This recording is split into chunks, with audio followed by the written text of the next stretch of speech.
For those who hear, let them hear. For those who see, let them see. May the Christ within illumine the world, and know that God is one with thee. Melchizedek, True Principle. Judge not.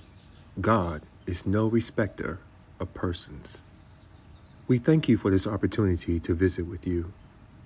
We trust we shall ever be able to leave with you words of comfort, encouragement, and in some wise help to brighten roads upon which you are traveling, both physically and spiritually. There is peace for man. It is within the keeping of each man of earth to live in peace. But man shall learn that it is he and he alone who shall establish peace. The psalmist of old said, "Though 1,000 shall fall at thy right hand, and 1,000 at thy left hand, it shall not come nigh unto thy dwelling." When man becomes spiritually illumined, he understands that every need shall be supplied according to the riches of infinite abundance. Let man seek only that which is honorable to himself, as he would expect due to honor from his fellow man. It is quite easy for man to make what man has learned to call mistakes when his desire is but for physical achievements. And as in one of our earliest lessons with you, dear ones, we use the statement of old, "It is an unwise child who becomes burned by the same fire the second time." We have likewise mentioned that each experience along life paths is a lesson.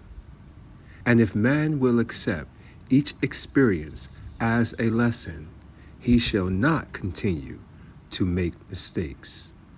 When man is about to venture into that which is physically important to him, let him do as the Galilean admonished to do when he said, "Come, let us reason together." As we have likewise previously mentioned, man has no mind. There is but one mind, God mind. Therefore, let man reason in this wise: what does God mind desires for me to do? The psalmist of old likewise said, "Teach me thy way, O Lord, and lead me in the plain path." Plain path, said the psalmist. Because of my enemies, wants, physical desires, born out of physical emotions, become enemies. We are not endeavoring to leave with you the thought that you shall become in the least wise negative. But in walking along the highways and byways of life, meeting with those who are less fortunate than yourself in your present estate of life, and this is not negative, dear hearts, have you ever stopped to reason? Have you asked yourself the question, what happens to that child of God that they are living in poverty with a worn, torn, emaciated physical body? Have you ever asked yourself that question? There is but one tangible security in life, and that is spiritual. All else can rust, decay, and become corrupted by the mouth of emotionalism. Stop, look, listen, and remember the words of the Galilean when he did say, "Come, let us reason together." And the greatest reasoning of all reasoning, take place between the mortal and the spiritual. Stop and ask, what does God desire me to do? Then look, in what direction does God desires for me to move? Then listen, and that which man has called the still small voice shall speak and say to you, Child of God, this which you desire, is it want or need? Is it want or need? When man can dedicate his life wholly and solely to God, and with every act say, This is wholesome. I can dedicate this to God's service. God shall be pleased with this act.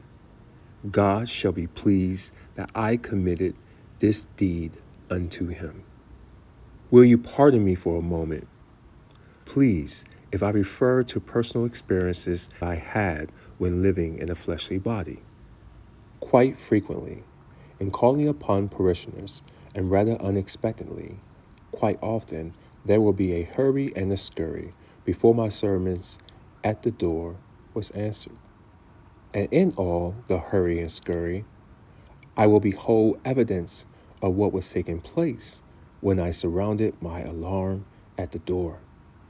But they did not want their pastor to find them so engaged. There is an infinite pastor, God the Creator, not in a far distant clime their hearts, but within man's heart's consciousness. He sees because you see. He hears because you hear. Man of earth becomes troubled at times with that which he calls conscious. But conscious could never be their heart, if it were not for consciousness. God cannot be excluded. When man of earth understand this, he shall have no fear. He shall have no fear of error, for the reason he shall not commit error. Your God in your consciousness is yours. God is the silent listener to every conversation, the unseen guest at all times. When man or woman becomes fearful, it is because they are conscious of committing error. They are conscious of the disobedience to God. Blessed is it, though, that God holds no man in account. God knows no discouragement.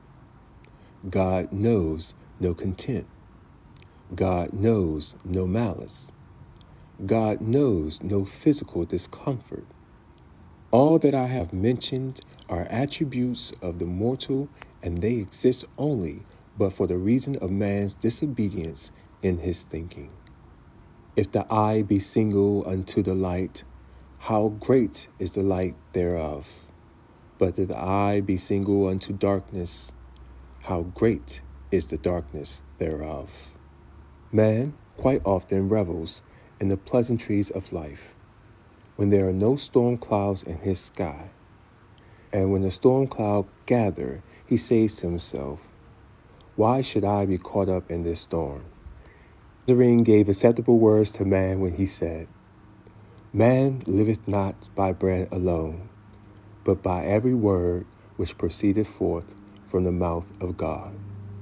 And when in consciousness God speaks, there need be no fear, ever. Dear hearts, never become impatient. You have heard these words I am about to speak many times. God moves in mysterious ways, his wonders to perform. And another of earth gave men these words. The mills of the gods grind, slow and exceedingly small.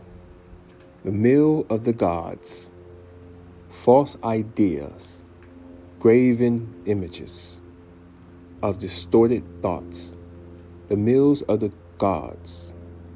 But the God of life moves the manner in which man gives God the opportunity. But the God of life moves the manner in which man gives God the opportunity.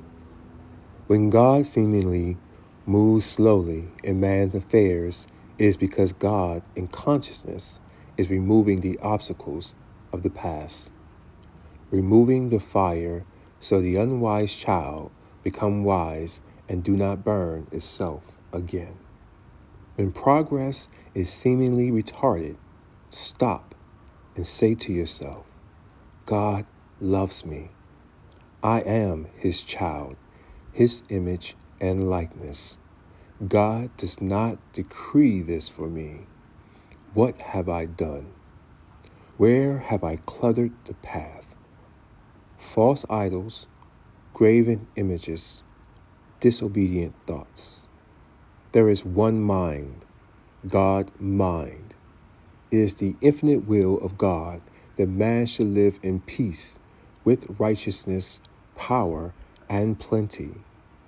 We quite often hear men of earth make this statement. I would not turn a finger to help. Have you met along life's paths he or she whom society call derelict, a derelict of society?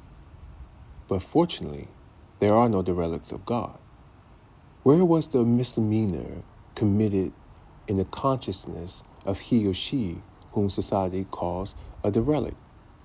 Moth ate through, and rust decayed, and corrupted, and he or she whom you behold as a derelict once enjoyed the fullness of God's abundance.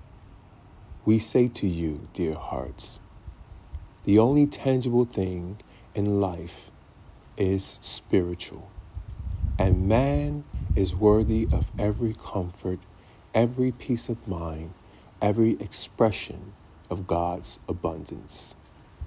May I repeat, it is not God's will that man should live in poverty. It is not God's will. But when man stops to say, Father, this would not be in my possession if it were not for you. You gave me the intelligence. You provided the avenue through which I traveled to acquire this when my body became tired standing at life's workbench. You refreshed it in sleep, Father.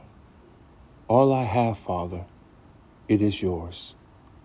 You are sharing it with me, Father, and I shall take very good care of it. Dear hearts of God, with malice towards none, as a statement has been coined, so true it is, God is no respecter of persons. Comforts, peace of mind, health of body have been found. Each one of you present have been through centuries of time, as you reckon time, been under the watchful eyes of your God. Man's God is as man thinks and live in love. Forget it not, and the time is not far away, when you shall have sufficient of God's abundance, more so than in the present hour, and you shall be happy. You shall be happy, for you shall have learned of the fullness of God's immutable law of life. For every kindness, for every expression of love, for every service you have rendered to your fellow man, dedicated to God, your abundance shall be multiplied. Peace of mind? Oh yes, you have enjoyed peace of mind, but greater peace of mind shall you have when you see smiling faces, more in number than you have ever beheld, sick, worn bodies restored to health. You have given witness to a few, but in comparison to your experience of that which you have learned to call the future, that which you have beheld is in the minority. And when, dear hearts, and when peace shall reign universally, because you have been good stewards of God, and you shall, for you are putting life's scale in perfect balance. Man of earth physically seeks to find his equal if he can, and quite often discards meeting a master because he does not behold the individual as his equal. Oh, that is another caravan along life's road man misses. God is no respecter of persons, and we of the council are happy to continue to visit with you. Mind you well, dear hearts, spiritual perfection is never reached in the flesh, but with few exceptions. We do not find our collaborators spiritually perfect and do not expect to find them spiritually perfect, but we can lead you, dear hearts, and to the hour you have nobly followed. Now, may we leave you, but before we do, in parting, may we say, be of good courage, rejoice, let every word you speak ring with the sweetness of love, and ever continue to say, even though it may be silently so, bless you, dear hearts, bless you, I love you, you are God's child, come up higher. Is using one's thought in a most thrifty manner. For remember, dear hearts, never forget, I admonish with you. For man to receive a blessing, he must become a blessing. Even though it is silently, may I repeat, even though it is silently, say, bless you, dear heart, I love you, bless you. Thank you for your kindness, and go forth with God's breastplate and the sword of love. And how shall you use the sword of love? Well, it is simple. By separating the untruth from truth. By separating the unreal from the real. And the darkness from the light. Good night, dear hearts. Bless you.